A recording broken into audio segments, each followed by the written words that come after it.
Perkenalkan,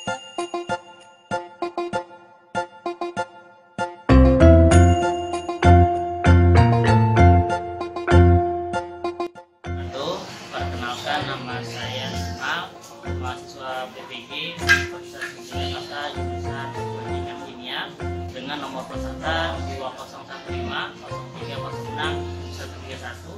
Kemudian nomor induk mahasiswa PPG-nya 2006220081 dan nomor pendaftaran ujian yaitu 202272428. Ini akan melakukan uji kinerja pembelajaran. Assalamualaikum warahmatullahi wabarakatuh. Bismillahirrahmanirrahim. Assalamualaikum warahmatullahi wabarakatuh. Waalaikumsalam warahmatullahi wabarakatuh. Apa kabar semuanya? Alhamdulillah ya. Alhamdulillah kalian dalam keadaan sehat walafiat, dalam keadaan baik dan dalam keadaan semangat hari ini ya. Oke, untuk lebih semangat lagi ya, mari kita tepuk IPA. Tepuk IPA.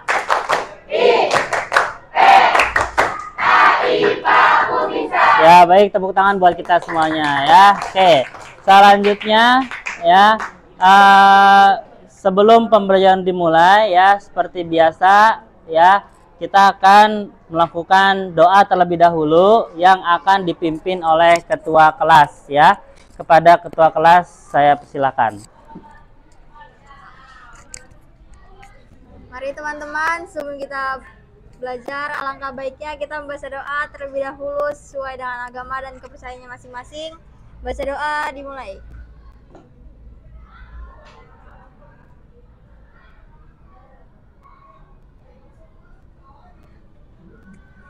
Baca doa selesai. Memberi salam. Assalamualaikum warahmatullahi wabarakatuh. Waalaikumsalam warahmatullahi wabarakatuh. Terima kasih karena ya yang sudah memimpin doa. Semoga doa kita dikabulkan dan kita diberikan kemudahan dalam mempelajari atau belajar hari ini ya. Oke, Bapak juga akan melakukan absensi ya, memeriksa kehadiran kalian. Alifta, Ananda, Angelin, Bima Eka, Kaisya. Oke, untuk pembelajaran hari ini sebelum kita mulai belajar ya, Bapak ingin mengingatkan kembali nih untuk pertemuan sebelumnya. Ada yang ingat pertemuan sebelumnya kita belajar apa? Coba siapa yang ingat, tunjuk tangan. Ya, silakan Sinto. Pengertian atom, energi ionisasi, afinitas elektron kenegatifan. Ya, tepuk tangan untuk Sinto.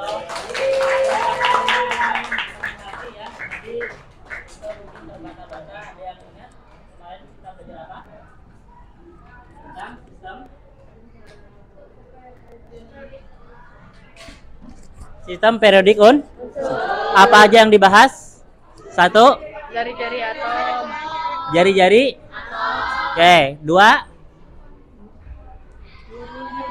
energi ionisasi. Tiga, afinitas elektron. Keempat, kenegatifan. Oke ya. Sisanya juga ada ya, sifat logam dan non-logam dan kereaktifan ya. Oke. Dalam pembelajaran ini mungkin yang akan lebih diperdalam adalah yang keempat tadi ya, karena masih berkaitan. Energi ionisasi. Oke. Yang membahas jari-jari atom kelompok 1 ya. Oke, boleh Kanaya, silakan Kanaya jawab. Jadi jari-jari atom itu adalah jarak dari inti atom ke orbit terluarnya, ke kulit terluarnya gitu. Ya, tepuk tangan untuk Kanaya. Oke, baik, terima kasih Kanaya. Ya, tentang energi ionisasi. Ya, kelompok berapa kemarin? Kelompok 2. Ada yang mau jawab energi ionisasi itu apa? Ya, boleh Silvana, energi ionisasi. Energi ionisasi yang dibutuhkan dengan tujuan melepaskan elektron terluar dari suatu atom. Energi ionisasi dapat diartikan pun menjadi Kj yang diperlukan untuk melepaskan imol elektron dari satu imol gas. Ya, tepuk tangan untuk Silvana. Atau bisa disederhanakan, ya, disederhanakan ada yang bisa menjawab. Energi ionisasi adalah energi yang diperlukan untuk melepaskan satu elektron terluar pada wujud gas. Ya, seperti itu ya untuk sederhananya ya. Yang ketiga tentang afinitas elektron. Apa itu afinitas elektron? Kelompok 3 ada yang menjawab? Ya, silakan Faiza. Afinitas elektron. Afinitas elektron yaitu negatif dari perubahan energi yang terjadi ketika satu elektron diterima oleh atom suatu unsur dalam keadaan gas. Oke, ya. Tepuk tangan untuk Faiza. Ya, elektronegatifan. Apa itu elektronegatifan? Ya, silakan Alifta. Keelektronegatifan adalah kemampuan suatu atom untuk menarik elektron ke dalam ikatannya ketika atom-atom tersebut membentuk ikatan. Ya, tepuk tangan untuk Alifta. Oke ya. Nah, itu semua sudah kalian pelajari minggu lalu dan itu yang akan masih berkaitannya dengan sekarang ya. Hari ini kita akan belajar tentang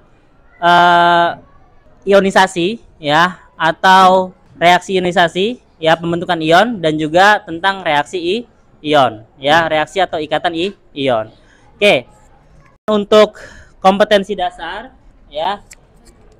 Kompetensi dasar pada pembelajaran hari ini ya masih di KD 3.8 yaitu menghubungkan konsep partikel materi, atom, ion dan molekul, struktur zat sederhana dengan sifat bahan yang digunakan dalam kehidupan sehari-hari serta dampak penggunanya terhadap kesehatan manusia. Nah, IPK-nya apa atau indikator pencapaian kompetensinya? Itu yang pertama, menjelaskan kestabilan unsur. Yang kedua, memperkirakan unsur-unsur yang mudah terbentuk ion. Yang ketiga, menjelaskan proses terbentuknya ion. Yang keempat, menjelaskan ikatan ion. Yang kelima, menentukan ikatan ion yang terbentuk pada satu molekul. Yang keenam, menganalisis molekul-molekul yang berikatan ion pada bahan yang digunakan dalam kehidupan sehari-hari serta dampaknya terhadap kesehatan manusia. Oke, untuk yang pertama sampai yang ke 1, 2, 3, 4, 5 ini nanti akan ada penilaian ya di Google Form yang nanti di akhir akan kalian kerjakan. Untuk yang nomor 6, Bapak sudah minta kepada kalian untuk membawa bungkus makanan atau bungkus minuman. Sudah bawa semua?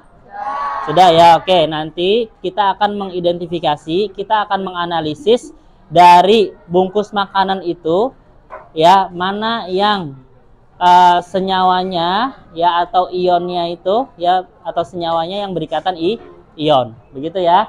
Nah, kemudian kita akan coba cari juga, kita akan gali kira-kira ya senyawa itu ya itu fungsinya apa buat tubuh kita. Begitu ya. Oke. Kemudian juga di sini ya di 483-nya mengkomunikasikan hasil analisis molekul-molekul yang berikatan ion pada bahan yang digunakan dalam kehidupan sehari-hari serta dampaknya terhadap kesehatan manusia. Nah, ada kata-kata mengkomunikasikan di sini, artinya kalau ada kata-kata mengkomunikasikan berarti kalian akan presentasi ya. Nanti ada kelompok yang akan maju untuk presentasi ya. Oke, ada pertanyaan sampai sini? Tidak ya? Oke, selanjutnya. Nah, ini tujuan pembelajaran kita. Yang pertama, melalui kegiatan literasi, peserta didik dapat menjelaskan kestabilan unsur dengan benar ya. Jadi nanti kalian sudah Bapak berikan kan ya untuk bahan ajar dan LKPD-nya. Nanti kalian melakukan literasi di situ. Kemudian setelah membaca data sifat-sifat keperiodikan unsur dengan kritis, peserta didik mampu memperkirakan unsur-unsur yang mudah membentuk ion dengan tepat ya. Yang ketiga, peserta didik mampu menjelaskan proses terbentuknya ion ketika diberikan latihan yang dikerjakan secara disiplin dan kritis dengan benar ya. Disiplin ini dalam artian kalian mengerjakannya sesuai dengan waktu yang sudah ditentukan gitu ya. Kemudian untuk yang kritis ya berarti mengerjakan dengan penuh perhatian ya gitu. Kemudian yang keempat melalui pengerjaan LKPD terbimbing yang akan dikerjakan secara kritis, disiplin, dan kerjasama atau kolaborasi dalam kelompok, peserta didik dapat menjelaskan ikatan ion dengan benar. Jadi nanti akan ada kumpul ke kelompok, ya, gitu. Kemudian melalui kerjasama dalam kelompok dengan media pembelajaran kartu ion, nah nanti akan Bapak bekalkan kartu ion. Apa itu kartu ion? Nanti akan Bapak sampaikan seperti apa. Peserta didik dapat menentukan ikatan ion yang terbentuk pada satu senyawa dengan tepat. Ya. Yang keenam, melalui model pembelajaran problem-based learning, peserta didik mampu menganalisis molekul-molekul yang berikatan ion pada bahan yang digunakan dalam kehidupan sehari-hari, serta dampaknya terhadap kesehatan manusia dengan tepat.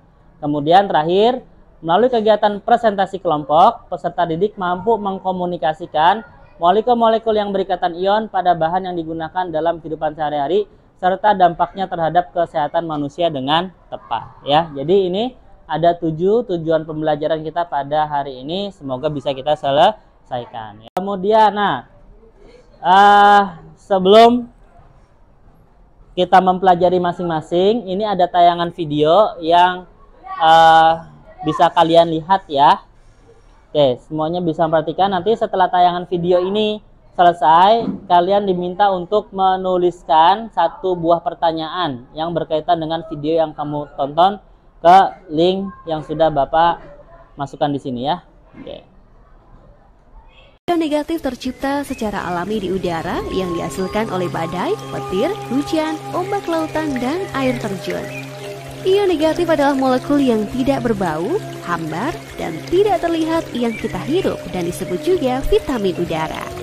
Ion negatif berdampak positif bagi kesehatan kita. Ia ada di udara yang kita hirup dan juga ada di dalam tubuh kita.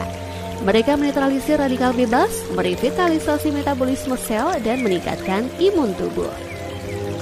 Berapa sih jumlah ion negatif yang kita butuhkan? Menurut Asian Medical Journal, tingkat konsentrasi ion negatif dalam udara per cm kubik adalah 1000 hingga 2000 cc ion negatif baik untuk kesehatan. 5000 hingga 50000 cc ion negatif menjaga kesehatan dan meningkatkan imun tubuh.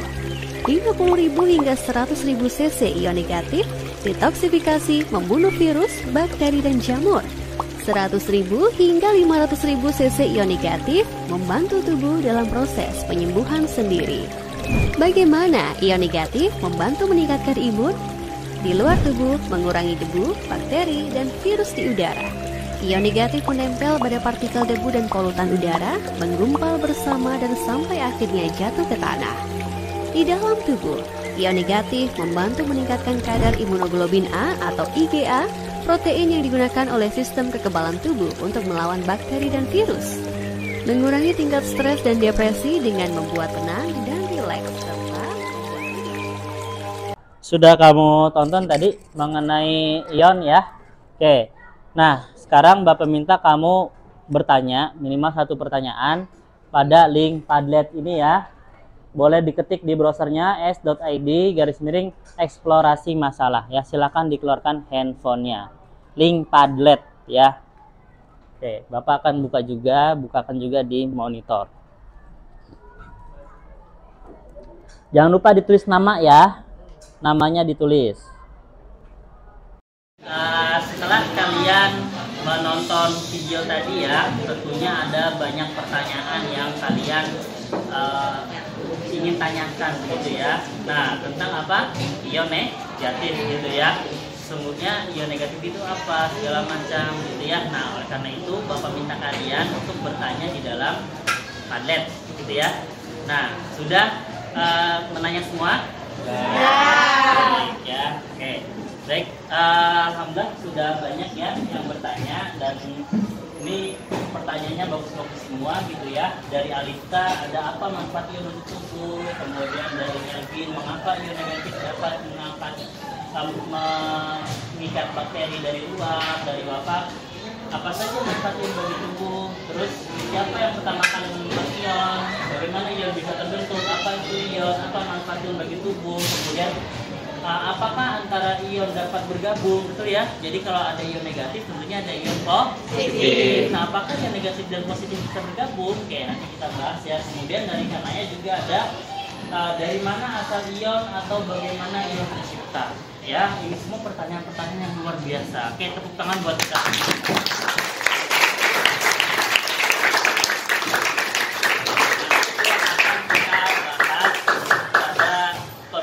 Terutama Bapak akan membahas untuk di topik kali ini ada 2 pertanyaan dari Muhammad Satrio dan Kanaya, yaitu apakah ion dapat bergabung, ya, apakah ion dapat bergabung, atau yang kedua dari mana asal ion atau bagaimana ion bisa terbentuk atau tercipta, ya.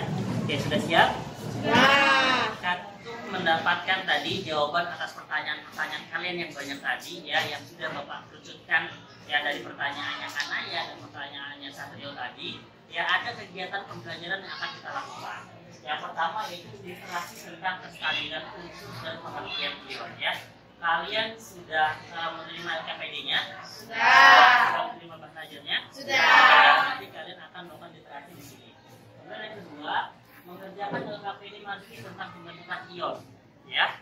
Yang ketiga, mengerjakan LKPD kelompok tentang kegiatan ion dengan menggunakan kartu unsur. Nah, menurut penelitian dari Setiana pada tahun 2015, kartu unsur dapat meningkatkan pemahaman siswa terkait dengan ikatan ion, ya. Nanti kita coba apakah kalian setelah menggunakan kartu unsur dapat meningkat pemahamannya tentang kartu ion atau tidak, ya. Yang keempat, melakukan penyelidikan terhadap ion atau senyawa ion yang terkandung dalam bahan makanan serta makanan bagi tubuh manusia, ya. Bapak sudah minta tolong kalian untuk membawa makanan ringan per kelompok, sudah? Ya, kalau sudah nanti kita akan identifikasi kira-kira dari komposisi yang ada mana senyawa-senyawa yang dia berikatan ion. Ya, tentunya setelah kalian belajar tentang ikatan ion. Sudah siap semua? Sudah.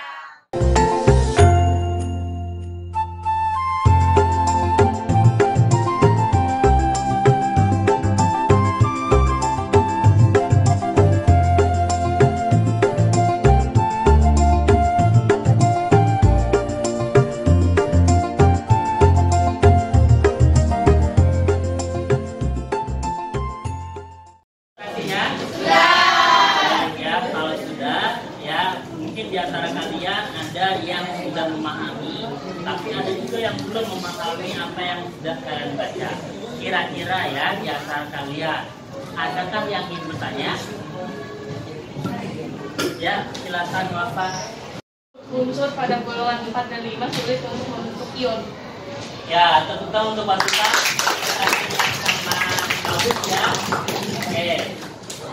Kita bertanya, kenapa di golongan 4 dan 5 itu tidak mudah untuk membentuk ion, ya? Kalau misalnya di golongan 1, 2 dan 3 itu mudah untuk membentuk ion. Ion apa?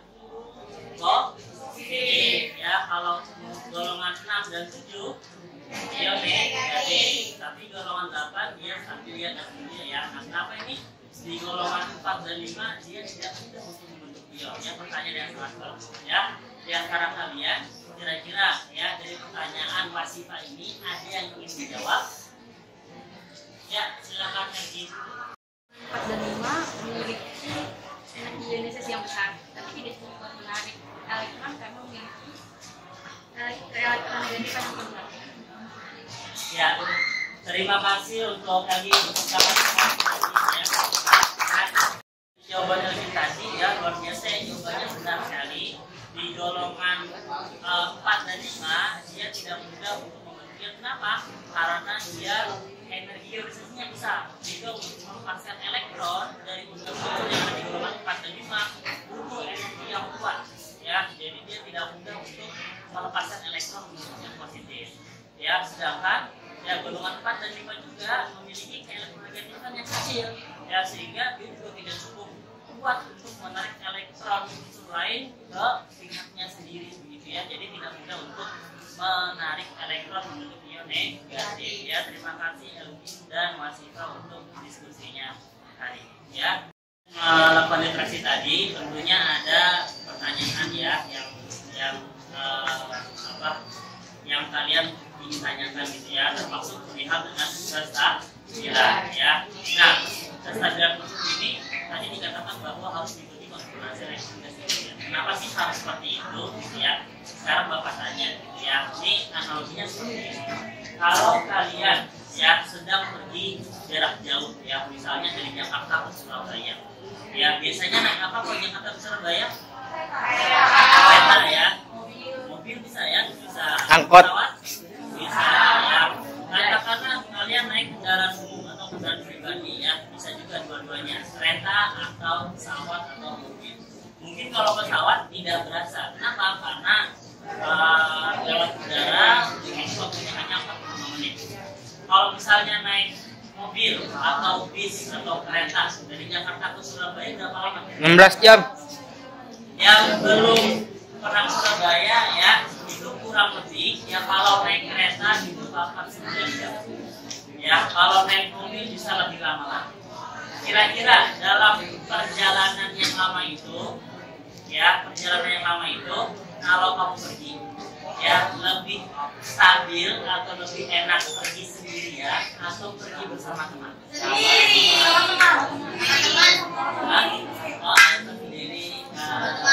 ini sendiri. Ya, ada yang bersama teman? Oke, sekarang begini. Kalau pergi bersama teman, ya, kalau pergi sendiri, kenapa ingin pergi sendiri?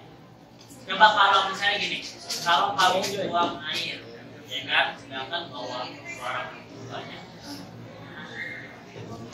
Terus kalau pergi sendiri, ada yang nggak? Ada. Orang yang nggak tahu ya.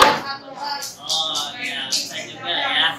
Oke, bisa juga nitip sama itu kan. Cuman, kamu bisa menjamin orang yang cerita ya. Kalau misalnya sama teman, pergi sama teman ya, itu teman yang kita kenal ya, itu bisa kita percaya. Jadi lebih nyaman, lebih stabil kalau misalnya pergi bersama teman ya. Itu analoginya. Jadi atom juga sama ya, dia akan stabil kalau misalnya dia berikatan atau dia mengeluarkan elektron ya, atau menarik elektron ya, sesuai dengan konfigurasi elektron gas ya kan. Ada Cl17. Cl17 tuh lebih dekat ke He, Ne atau Ar? Kan nomor atomnya 17 ya. 17 tuh lebih dekat ke 2, 10 atau 18? Ke argon ya. Oke, berarti kita pilih yang Ar. Kemudian konfigurasinya 287. Dia cenderung untuk menerima berapa elektron? Oke, 1 elektron untuk membentuk ya seperti gas mulia ya, 288 ya, seperti si Ar ya, dia menerima 1 elektron. Next. Oke, Ca20 lebih dekat kemana? Ini He2, Ne10, Ar18 lebih dekat ke argon ya. Itu ya, 20 sama 18 kan lebih dekat ke 18 ya, Ar. Oke, 2882. Oke, dia untuk stabil melepas atau menerima? Nah, ya. Kan 20 nih, argon kan berapa? 18 kan? Berarti dilepas kan ya? Oke, berapa elektron? 2 elektron. Ya, nah ini 2 elektron dari si Ca dilepas sama si Ca, membentuk Ca2+ yang lebih stabil. Ya, begitu, seperti gas mulia. Ada pertanyaan? Oke, kalau tidak ada pertanyaan, silakan kalian jawab LKPD-nya.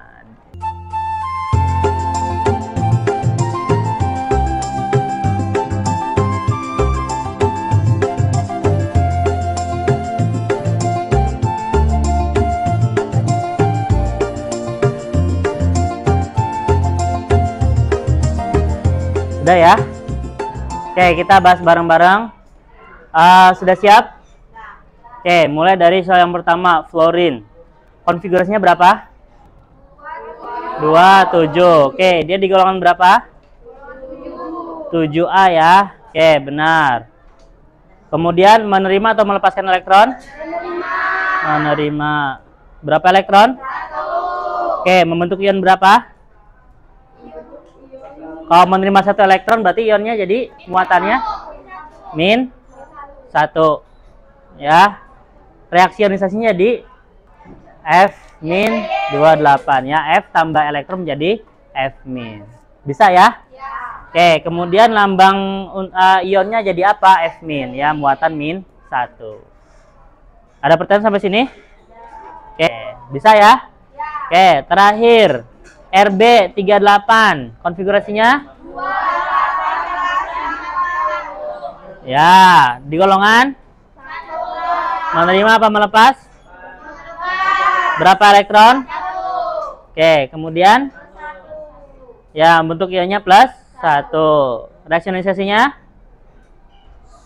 Rb menjadi ya, Rb plus dengan melepaskan 1 elektron. Oke, di sini siapa yang betul semua?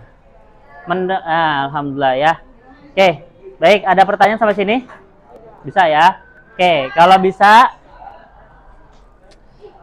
selanjutnya kita akan masuk ke kegiatan ketiga, yaitu kumpul kelompok ya. Silakan kalian kumpul per kelompok. Ya.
Setelah kalian melakukan diskusi kelompok, ya, sekarang coba ada yang mau jawab ikatan ion itu apa? Tunjuk tangan. Ya, silakan Virgi. Jadi ikatan ion disebut juga dengan ikatan elektrovalen, adalah ikatan yang terjadi antara umumnya ion positif atau atom unsur logam golongan 1A, 2A, 3A kecuali H, B, E, dan B, dan ion negatif atom unsur non-logam golongan 4A, 5A, 6A, 7A sampai dengan 8A melalui gaya elektrostatik. Oke, ya, tepuk tangan untuk Virgi semuanya. Contohnya ada di situ ya, ikatan antara ion apa? Antara unsur. Contohnya apa di situ? Unsur K dan Cl ya. Oke, unsur K dan Cl ya, bisa kita lihat di sini K konfigurasinya 2 8 8 1 ya. 881 ini berarti dia cenderung untuk melepas atau menerima berapa elektron? 1 ya, membentuk ion K+. Sedangkan Cl 287 ya, konfigurasinya 287 berarti di golongan 7. Ya, golongan 7 cenderung untuk menerima berapa elektron? 1 elektron ya. Jadi Cl- jadi 288. Nah, ikatan ion terbentuk antara ion yang bermuatan positif dengan ion bermuatan negatif. Nah, kamu bisa lihat di sini ya, di mana ion positif ya pada K dia kan cenderung untuk melepaskan elektron ya. Kemudian yang si Cl cenderung untuk menarik elektron, sehingga 1 elektron dari K itu berpindah ke Cl dan dia membentuk ikatan. Berarti ikatannya K+ tambah Cl- menjadi KCl. Nah, untuk kartu ion seperti apa ya? Kalian tadi sudah Bapak bagikan kartu ion ya. Sudah bawa gunting semua? Ada yang bawa gunting? Ya, yang bawa gunting nanti tengah-tengahnya kamu gunting ya. Oke. Ya, sesuai poli. Tengah-tengahnya dulu. Ya, tengah-tengahnya dulu kamu gunting. Nanti ya, nanti misalnya gimana? Kalau yang anion positif itu yang maju. ya. Yang negatif yang mundur. Nah, berarti yang K plusnya itu ya dipasang dengan Cl min ya. Nah, berarti sini K plusnya 1, Cl minnya 1. Jadinya dia KCl. Begitu ya. Nah, contoh yang kedua nih bisa kamu lihat di sini. Antara Mg dan Cl ya. Antara Mg dan Cl, Mg nomor atomnya 12, konfigurasinya 282. Berarti Mg2 plusnya dia cenderung untuk melepaskan berapa elektron? Ya, jadi dia membentuk ion Mg2 plus ya. Cl-nya tadi sudah dia menarik 1 elektron ya. Nah, berapa elektron yang terbentuk ini? Ya, ini Mg harusnya nih, belum Bapak ganti Mg ya menjadi melepaskan 2 elektron ya menjadi Mg2 plus tadi ya. Nah, untuk kartu unsurnya karena ini Mg2 plus berarti yang majunya ada 2 ya. Cl minnya karena dia minus ya. Nah, berarti dia 1 gitu. Nah, perbandingannya berarti di sini Mg berapa? 1, yang Cl-nya ada berapa? 2. Maka ikatan yang terbentuk antara Mg dan Cl adalah MgCl2. Ya. Nah, 1 atom Mg membutuhkan 2 atom Cl. Berarti jadinya nanti MgCl2 ya. Ada pertanyaan? Oke, nanti kalau bingung nanti Bapak ke kelompok-kelompok untuk mengecek ya. Sekarang kamu gunting dulu aja. Ya, silakan. Kalau sudah digunting ya kerjakan ini. Yang di sininya. Jadi ada yang menggunting, ada yang mengerjakan ini.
Satrio ke kamera Satrio. Yang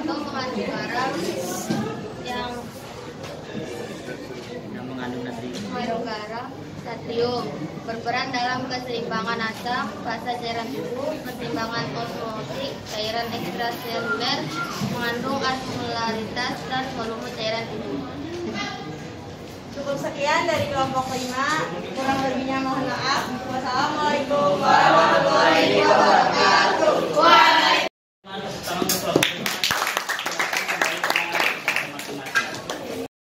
Sudah dari pagi tadi sampai siang ini kita melakukan pembelajaran yang kalian melakukan aktivitas berbagai macam hal ya. Tentunya ya semoga aktivitas yang kalian lakukan bisa menambah pengetahuan atau pemahaman kalian terkait dengan tentang pembelajaran hari ini. Selanjutnya ada yang menyimpulkan kita belajar apa aja hari ini? Ya, silahkan Kiki. Pembelajaran kita pada hari ini itu yaitu belajar tentang kestabilan unsur, pembentukan ion atau ionisasi, dan ikatan ion. Ya, tepuk tangan untuk Kiki ya. Semua. Kalian melakukan pembelajaran tadi ya, tentunya Bapak ingin mengetahui apakah pembelajaran yang kalian lakukan tadi sudah kalian terima dengan baik atau tidak. Tentunya ada evaluasi yang harus kalian kerjakan yang sudah Bapak siapkan melalui platform ya. Tolong ini ya sampaikan linknya ke diri ya. Oke, silakan dikerjakan. Ini silakan kalian bisa mengetikkan ya apa yang kalian rasakan dari kali ini di link Padlet yang sudah Bapak kirimkan melalui Dirgi ya. Silakan kalian menuliskan link Padletnya ya. Oke.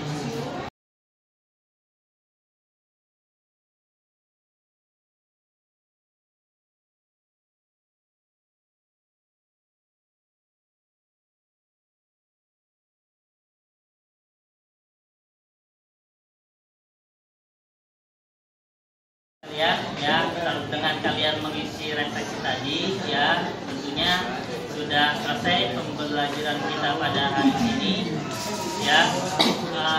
Kemudian ke depan kita akan membahas tentang ikatan kovalen ya. Kalau tadi ikatan ion, maka sekarang pekan depan kita akan membahas tentang ikatan kovalen. Apa sih ikatan kovalen? Kita akan bahas pekan depan ya.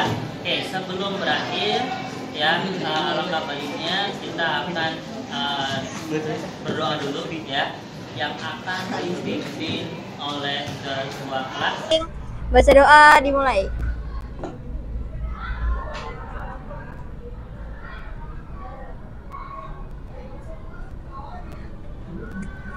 Baca doa selesai.